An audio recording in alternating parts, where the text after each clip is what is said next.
Welcome to the Untoxicated Vodcast, our Do You Belong in Echoes of Recovery video series. Video number 6 is the last one, Sherry. Mm-hmm. This one is important and it's a topic that's near and dear to my heart. We're going to talk about the sense of belonging that you can get from doing group work like what we do in Echoes of Recovery. I want to talk about me first because, that's kind of who I am. Pretty Mr. Selfish over here. But when we started doing this work, when we formed these groups and we started meeting people, I had a ton of imposter syndrome. We start every individual meeting that we have with people, when we start to explain the program to them, we start by me saying, we are not psychologists and we are not therapists. I don't ever want to be accused of anything I'm not. I don't honestly want to be a clinical psychologist or therapist anyway. That kind of work does not appeal to me. And for a long time, I would say that because of my imposter syndrome, because I would feel like, oh, I don't want, I don't want people to expect more of us than what we can deliver on, or I don't want people to think we're faking it, or just all of those things. Total insecurity for me. Do you remember that? What, your insecurity? Yeah. Oh, yeah.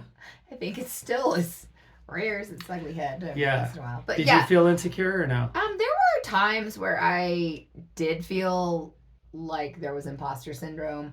I had insecurities because sometimes the people in our group are those kind of people who really like to know all they can about a topic. I think I heard it recently, like, if I can't control it, then I'm going to educate myself on it so I can manage it. I thought that was a really good way of putting it. A lot of researchers, like independent researchers out there. So I felt like sometimes I was just going all by my instinct and gut, and we always like to say we did everything wrong. Yeah. So learn from our mistakes. And I was worried about research because I was worried in your drinking days you were going to search my computer history. Yeah. So I really felt like I had imposter syndrome in a way, and insecure because I didn't feel like I was as educated on alcoholism and as maybe others in our group. It doesn't help that we have a good number of mental health professionals in our group talk about imposter syndrome and insecurity. But it turns out we're all humans and we all have to do our own work. We all have to get better and recover and grow toward the person we want to be, regardless of what your profession. And that's what Echoes of Recovery really is. It's a bunch of individuals supporting each other, peer support, people growing toward what we all want to individually become. And so I've done a 180 from imposter syndrome to now really seeing a tremendous amount of value from the kind of group work that we do on a peer support basis in Echoes, because there's something to be said about the sense of belonging you get when you are participating in the solution for others. So we're fans of therapy, but the way that traditional therapy would differ is if you're going and you're scheduling an appointment and you're going to the office of the therapist and you're sitting in the therapist's domain and sharing your experiences and then getting advice from the therapist, it's kind of a one-way street. It's, I think, considered unethical for the therapist to go too deep into their own personal life and say, oh yeah, that happened to me too, I relate, here's my story. That's not how therapy works. The therapist is a mental health professional who's listening to your story, providing feedback and suggestions. So that's a one-way street. If you are the patient in that scenario, you're getting help. In a group setting like what we have in Echoes of Recovery, you are both getting help, but you're also giving help. Your real life lived experience is incredibly valuable to the other people in the group. Some of those people are on a similar path and they aren't as far along as you are. Some of those people are way further down the path than you. And so at the same time as you're learning, you're also teaching. So student and teacher dynamic is huge. And I know when we originally started with the Echoes of Recovery group, Sherry, you thought, what is this? Like, what are we actually doing?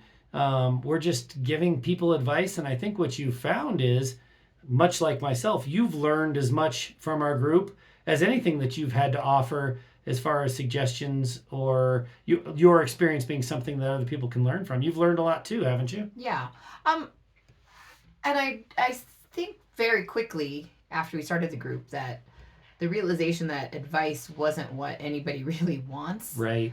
came to head because I know I didn't want it. I just wanted that validation of being able to share what was going on in our situation and having someone else verbally respond to that and having that kind of connection and that shared empathy that goes on with within our group.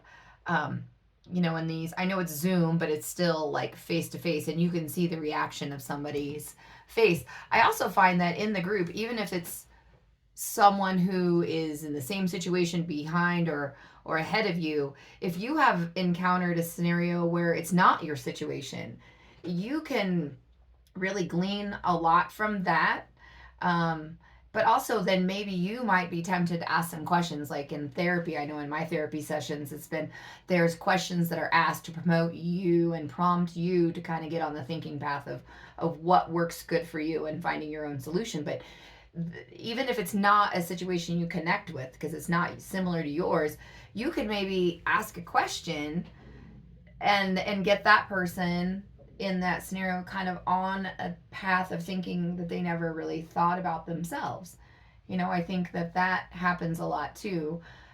Or just being able to like ask a question about someone's story and then they're verbalizing it and then they're making a lot of connections and realizations of some things that can help lead to a solution or clarity or resolve for their situation. Absolutely.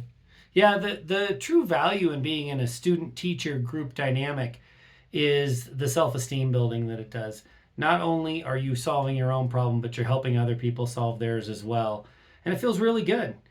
And when we feel better about ourselves, that self-esteem is absolutely critical. I think it's way at the top of the list, and the second thing on the list is really far down. I think self-esteem is the most important part of recovery, whether you're the person that's recovering directly from an addiction or you are the partner of someone who suffered from addiction and your nervous system's all discombobulated and you're dealing with gaslighting and manipulation and you've got all this anger and resentment to get over. The key to moving past all of that, the key to health, is focusing on your own recovery and building self-esteem. That is what recovery is all about, is self-esteem building. And there's no better way to do that, in my humble opinion, than doing group work with people where you are both learning but also influencing as well. So if any of this sounds good to you and you want to learn more, please go to echoesofrecovery.org and learn more. If you would like to hear more of our opinionated ramblings, please check out the Untoxicated podcast. And if you're more of the reading type, please go to soberandunashamed.com. soberandunashamed.com. And if you're picking up what we're laying down, this might be the tribe for you. So like I said before, please check out echoesofrecovery.org, or if you're on my side of the fence, the drinker, please check out shoutsobriety.org. We get what you're going through. You've got this, and we've got you.